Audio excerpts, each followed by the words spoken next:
I never saw this place in any textbook, but somebody built it. Long ago, somebody built it, and then left. At least I hope they left.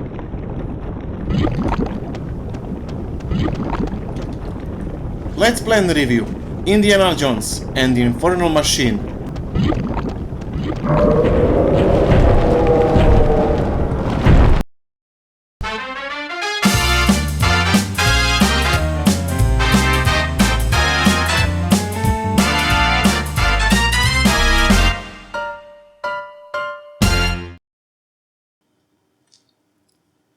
When some gamer asks you, what is the famous action-adventure, a large number of people will surely say, is it maybe a Tomb Raider?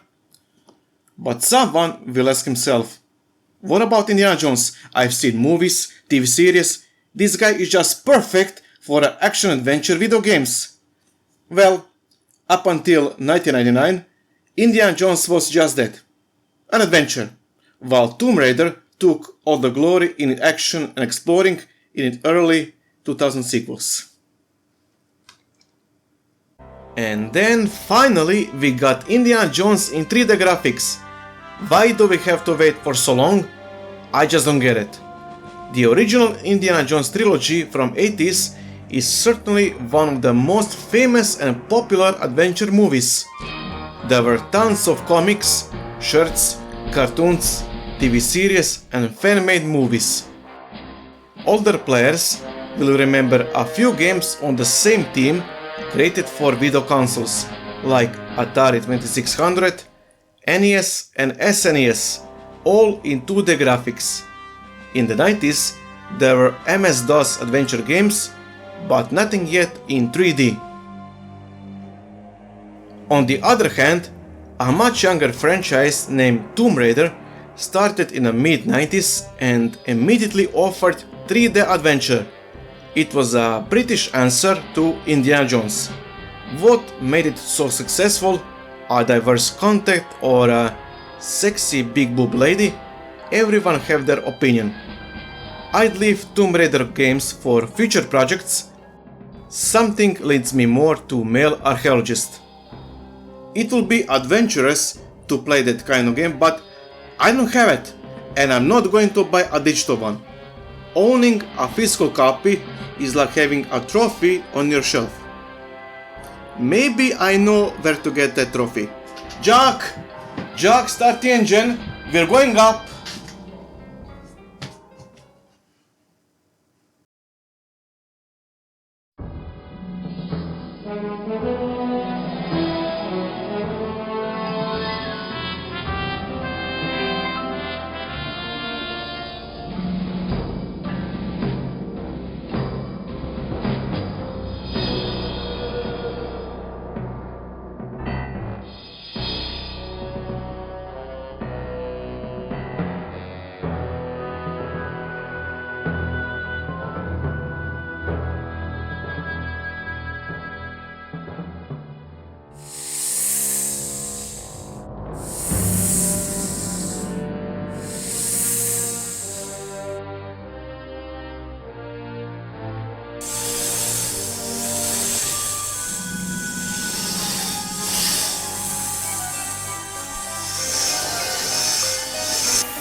Well, it's not nearly as valuable as Golden Idol, nor like big card box collector's edition, but something ignites fire in your heart as a nostalgic piece of game. Let's play and review.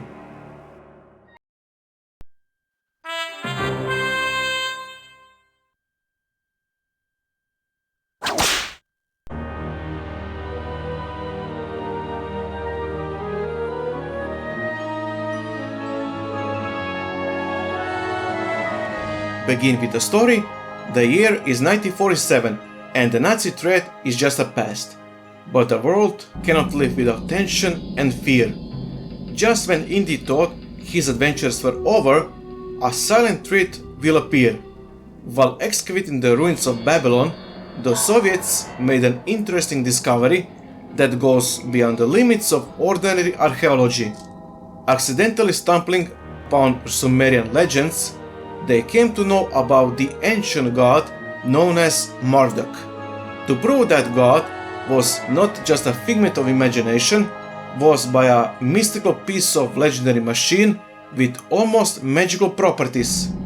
If someone would have managed to assemble the machinery, it would open a dimensional door to an astral planet called Aetherium. For the one who enters the plane, What kind of plane, sir? Soviet or American? Not airplane, you idiot. It's another dimension of reality. what powers he would gain in the process, he cannot even imagine. To overtake Soviets and their plan to shape off the fate of the world, the newly formed CIA has authorized Dr. Jones to assemble a machine for it. Of course, he cannot wait to throw himself into adventures to prove once again he is truly a doctor for everything. The game begins in Grand Canyon, USA, which will be useful for both veterans and newcomers to the genre as a practice and preparation. This area is an area that helps present that big open level concept, trying not to throw you into claustrophobic dungeon crawl situations. It introduces gameplay concept in a relatively low risk environment, a mixture of a training level and means of establishing the mood of the game. The first thing you will notice is game controls. You do know what are tank controls. It means player cannot walk or step left or right. You can only rotate and camera is always behind you. Also, say goodbye to the free mouse look. You will need to combine look button with cursor keys to look around. So, you walk and run with the cursor keys, jump with the Alt key, and shoot and interact with Control key. It's a very old-fashioned way of playing that will not please everyone. Some gamers would get used to it, but the game have the following nonsense. First of all, the walking is quite slow and sluggish. If you want to run, you will have to constantly hold down Shift key. But thankfully, there's an option where you can set default to run. In addition, Indy is not smart enough to automatically retract his weapons when climbing a ladder. You will have to do that yourself if you want to even step on the first rung. But wait, aren't we forgetting something? Ah yes, the whip, the trademark of the entire movie series. In addition of beating his enemies, Indy also uses it to jump longer distances. The places where you can attach the whip are very noticeable. Mostly there are some kind of ledges or beams. That thing looks whippable. In order to use it, you will need to be in a specific pixel perfect place. When he raises his hand a bit, it could be used. Otherwise, he would just crack a whip. Say whip. Whip. Now say cool whip. Cool whip. Cool whip. Cool whip. All of this works on a tile mechanics, introduced by Tomb Raider. I mean, accurately calculated distance relations. Later levels reveal even more gameplay mechanics, such as firearms combat and riding on raft and minecarts. The auto-aim doesn't work very well. Jones will successfully target enemies only a few meters away from him. All outside that range will persistently miss and thus earn a quick, precise and deadly bullet to the head.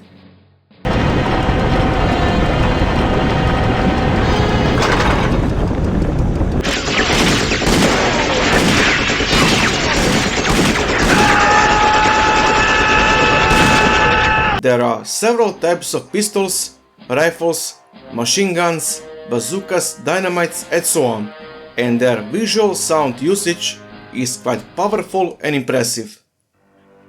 Sometimes, no matter how good you aren't, weapons aren't enough. It's better to run away and save yourself.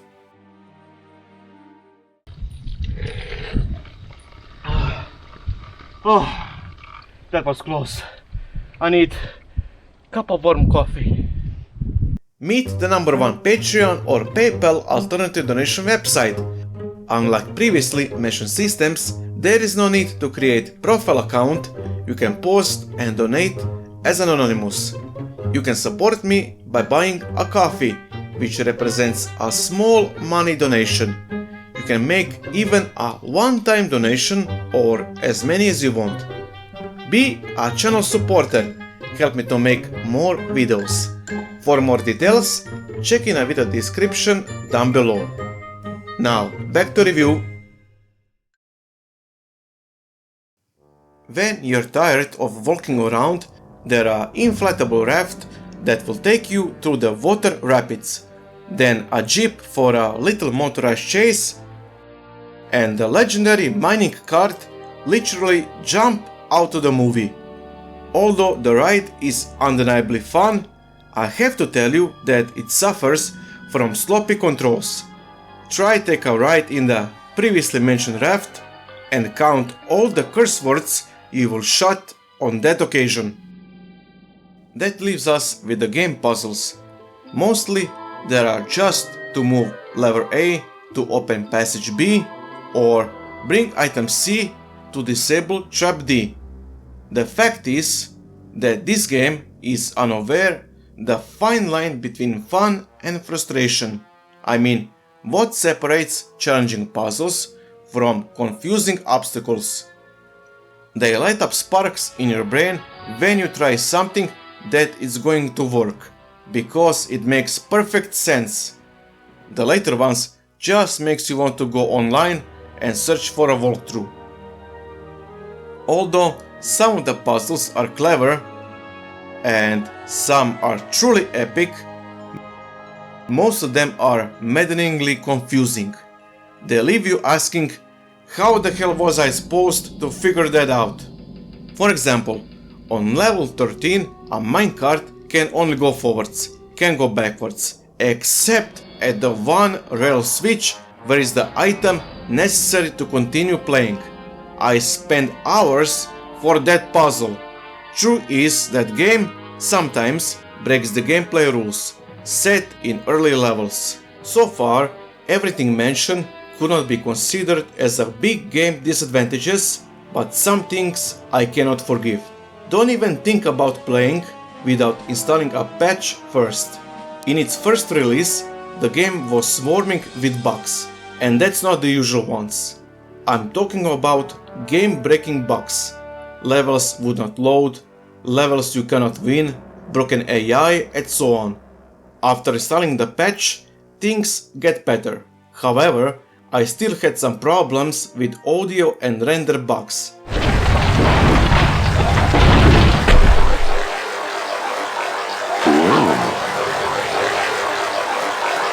Biggest one I encountered was with the snake boss, where I needed to finish the battle in one take. Using quick save and quick load would break the game and not go forward. The last two levels doesn't look like Indiana Jones universe at all. When you look better, you feel like you're on some kind of spaceship. Kingdom of the Crystal Skull, anyone? Not only that, there are no clear indication where you're supposed to go. Enemy critters appear less dangerous than the one before, and the worst of all, ending boss is a totally anticlimactic. But finally, LucasArts redeemed itself by including bonus level set in Peru. This is kinda direct sequel to Raiders of the Lost Ark, where Indy is trying to find another golden idol. I had that idol in my hand. The whole level is filled with deep movie atmosphere, with tons of traps, beautiful vistas and, of course, using whip to avoid certain death. To be precise, this is basic charm of a game, which is supported by some music themes with real-time animations. Everything is well scripted and integrated into the game, which tells us that developers made maximum use of all movie potential. Indeed, who wouldn't want to walk around in almost movie locations? This game has some amazing colors, atmosphere and level design, among the top of any other games I have played. Don't get me wrong, I'm not saying that Infernal Machine is a bad game. Far from it, it's interesting enough to attract you for a long time. My only regret is the last two levels and game bugs. Other than that, I would still recommend it to all gamers, especially to Indiana Jones fandom.